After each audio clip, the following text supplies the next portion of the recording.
Monsieur Ripping, hein, vous êtes le directeur général de CFL Cargo et vous êtes là aujourd'hui. Vous êtes beaucoup dans la presse aussi parce que en ce moment, vous vous séparez de 126 personnes dans votre entreprise, mais sans licenciement. Comment ça se fait? Expliquez-moi. Tout à fait. On fait une restructuration, c'est une restructuration très profonde qu'on est en train de faire. C'est une restructuration qui n'est pas due à la crise, mais ça a été décidé lors de la tripartite ferroviaire en décembre 2005. Et en fait, le retour de ces personnes, disons, la réduction se fait par le retour de ces personnes vers la maison mère des chemins de fer luxembourgeois. C'est-à-dire que là, il n'y a aucun licenciement qui est prévu. Si la restructuration n'est pas due à la crise, vous la ressentez quand même. Comment ça, vous la ressentez très concrètement, la crise?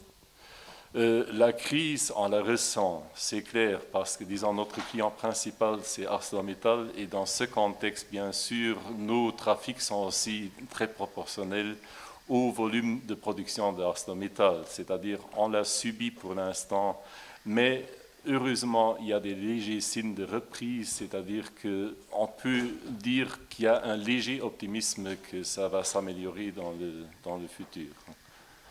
Donc vous êtes une entreprise logistique, vous êtes les premiers qui ressentent une reprise, vous avez ressenti cette reprise?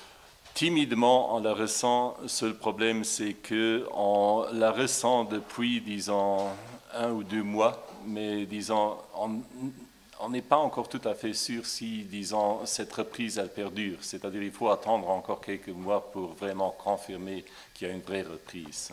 Je suis juste prudent parce que pour l'instant, c'est encore beaucoup trop tôt de dire « youpi, maintenant on a gagné ». Mais je dirais quand même néanmoins que le pire devrait être passé maintenant, je dirais. Je vous remercie beaucoup.